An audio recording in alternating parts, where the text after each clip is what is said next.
बच्चों, आज हम क्लास 10th की बुक फुटप्रिंट्स विदाउट फीट के दूसरे चैप्टर द थीव्स स्टोरी के बारे में पढ़ेंगे, जिसके लेखक हैं रस्किन बॉन्ड। इस कहानी के दो मुख्य पात्र हैं, जिसमें पहला है हरी सिंह, जो कि उसका वास्तविक नाम नहीं है। वह इस कहानी का वक्ता भी है और वह 15 वर्ष का अनुभवी चोर है। अनिल के साथ रहकर वह शिक्षा का महत्व समझता है। और इस कहानी का दूसरा पात्र है अनिल, जो कि 25 वर्ष का लेखक है।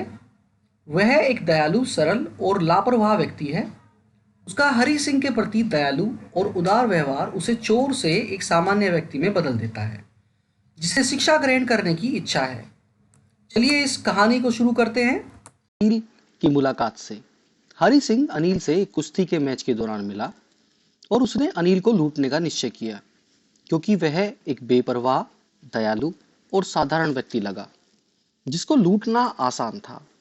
हरि सिंह ने अनिल से मित्रता बढ़ाने के लिए चापलूसी से कहा कि आप पहलवान जैसे दिखते हैं, लेकिन अनिल ने भी जवाब में यही कहा कि आप भी पहलवान जैसे दिखते हैं, जिसको सुनकर हरि सिंह निरुत्तर हो गया, क्योंकि उस समय वह बहुत दुबला पतला था। अनिल के नाम पूछने पर उसने हरि सिंह बताया, जो कि झूठ था, क्योंकि वह हर महीने नया नाम रख लेता था, जिससे वह पुलिस से बच सके। इसके बाद हरि सिंह अनिल से पहलवानों के बारे में बात करने लगा। फिर अनिल वहां से चलने लगा। हरि सिंह भी उसके पीछे पीछे चल दिया और मुस्कुराते हुए उसने उससे पूछा कि क्या वह उसके लिए काम कर सकता है। अनिल ने कहा कि वह उसे वेतन नहीं दे सकता, उसके पास वेतन देने के लिए पैसे नहीं हैं। फिर हरि ने कहा कि क्या तुम मुझे खाना खिला सकते हो। अनिल ने कहा कि अगर तुम खाना बना सकते हो तो मैं तुम्हें खाना खिला सकता हूँ। हरि ने कहा, हाँ, मैं खाना बना सकता हूँ। और उसने एक और झूठ बोला, क्योंकि हरि को खाना नहीं बनाना आता था। अनिल हरि को जुमना मिठाई भंडार के ऊपर बने हुए अपने कमरे पर ले गया और कहा कि तुम बालकनी में सो सकते हो। उस रात हरि ने जो खाना बनाया था वह बहुत ही खराब था, क्योंकि अनिल ने उसे कुत्तों को डाल दिया था। और अनिल ने हरि सिंह को वहां से जाने के लिए कहा। हरि एक आकर्षक मुस्कान के साथ वहीं अनिल के इर्द गिर्द घूमता रहा और अनिल अपनी हंसी नहीं रोक सका और उसका सिर थपथपाकर बोला कि वह उसे खाना बनाना सिखा देगा और साथ ही साथ उसको लिखना और पढ़ना 2 अंकों का जोड़ भी सिखा देगा। हरि सिंह दिन की आवश्यक चीजें लेने जाता और 1 रुपए का फायदा कर लेता था, जिसका अनिल को भी पता था, लेकिन वो उसको कुछ भी नहीं कहता था। अनिल नियमित रूप से धन नहीं कमाता था।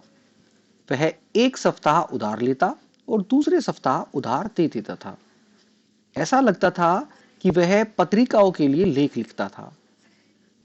एक शाम अनिल नोटों की एक छोटी सी गड्डी लेकर घर आया और बताया कि उसने एक पुस्तक प्रकाशक को अभी अभी बेची है। रात को हरि ने उसे गद्दे के नीचे नोट को रखते हुए देख लिया। हरि को अनिल के पास रहते हुए 1 महीना हो गया था और उसने सामान में से बचाए पैसों के अतिरिक्त कोई भी चोरी नहीं की थी, जबकि हरि के पास घर की सारी चाबियां होती थी और वह किसी भी समय आ या जा सकता था। अनिल हरि पर बहुत विश्वास करता था, इसीलिए उसे लूटना कठिन था, क्योंकि हरि को चोरी का कोई आनंद नहीं आता। लेकिन फिर भी उसने सोचा कि उसे उसका वास्तविक काम करना चाहिए जिसके लिए वह वहां आया था, और उसने चोरी का मन बनाया। जब अनिल रात्रि को सोया हुआ था तो हरि ने गद्दे के नीचे से पैसे निकालने की योजना बनाई और सोचा कि वह चोरी करके 10:30 बजे वाली लखनऊ की ट्रेन पकड़ लेगा और वहां से भाग जाएगा। अंत में विचार करके उसने गद्दे के नीचे से वो पैसे निकालने का मन बनाया और फिर धीरे से उसने वो पैसे गद्दे के नीचे से निकाल लिए और उसने भागते हुए गिनना शुरू किया। वो पैसे 50 रुपए के नोट के 600 रुपये थे। कुल 600 रुपये थे। उसने सोचा कि वह कुछ दिन अरब के एक अमीर तेल व्यापारी की तरह जिंदगी जिएगा, क्योंकि अब उसके पास 600 रुपए थे और वो उन 600 रुपए से जितना आनंद ले सकता था वो ले सकेगा। इसके बाद हरि सिंह बिना टिकट लिए सीधा प्लेटफॉर्म की ओर चला गया, क्योंकि उसने कभी भी ट्रेन के लिए टिकट लिया ही नहीं था। तो उसी तरीके से आज भी वो बिना टिकट लिए सीधा प्लेटफॉर्म पर चढ़ गया। हरि सिंह ने लखनऊ एक्सप्रेस को जाते हुए देखा, वो धीमे धीमे गति से चल रही थी। हरि सिंह उस ट्रेन में आसानी से चढ़ सकता था, लेकिन हरि सिंह ने वह ट्रेन जाने दी और वह प्लेटफॉर्म पर ही रह गया। वह नहीं जानता था कि रात कहाँ गुजारेगा। उसका कोई दोस्त भी नहीं था। होटल में उसने ठहरना उचित नहीं समझा, क्योंकि इससे होटल वालों को शक हो सकता था, और अगर वह किसी भी व्यक्ति को पूरे शहर में जानता था तो वह व्यक्ति वही था जिसको वह अभी अभी लूट के आया था, यानी कि अनिल। वह यह भी जानता था कि अनिल को इस चोरी से बहुत दुख पहुंचेगा, और यह दुख उसे धन खोने से नहीं होगा, बल्कि उसके विश्वास टूटने से होगा। नवंबर का महीना था, रात बहुत ठंडी थी और हल्की हल्की बूंदाबांदी भी हो रही थी। फिर वह थोड़ी देर वहीं बैठ गया, सोचने लगा। कुछ देर एक बेंच पर बैठने के बाद सोचते हुए इसी बीच बारिश भी थोड़ी तेज हो गई और वह बाजार की तरफ चल दिया।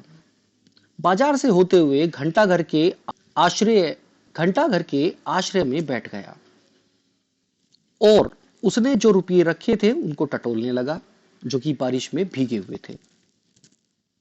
और वह सोचने लगा कि शायद अनिल सुबह मुझे सिनेमा देखने के लिए 2 या 3 रुपये इनमें से जरूर देता, लेकिन अब ये सारे पैसे मेरे पास हैं। अब मैं उसके लिए भोजन भी नहीं बना सकता, बाजार भी नहीं जा सकता हूं, और अब मैं पूरे वाक्य लिखना नहीं सीख सकूंगा। वह जानता था कि पढ़ाई पैसों से कहीं अधिक कीमती है और पढ़ाई उसके लिए आगे जाकर बहुत लाभदायक रहेगी, और उसने वापस जाने का निश्चय किया। हरि सिंह ने डरते डरते वो पैसे जहां से निकाले थे वहीं उसी तरीके से रख दिए। जब अगले दिन हरि उठा तो उसने देखा कि आज अनिल पहले ही उठ चुका था और वह अपने लिए चाय बना चुका था। अनिल ने हरि सिंह की ओर हाथ बढ़ाते हुए अपने हाथ से 50 रुपए उसको दिए और कहा कि वह अब उसको नियमित रूप से वेतन दिया करेगा, क्योंकि उसके पास अब पैसे हैं। हरि सिंह प्रसन्न हो गया, लेकिन जब उसने 50 का नोट लिया तो उसने देखा कि वह 50 का नोट अभी भी गीला था।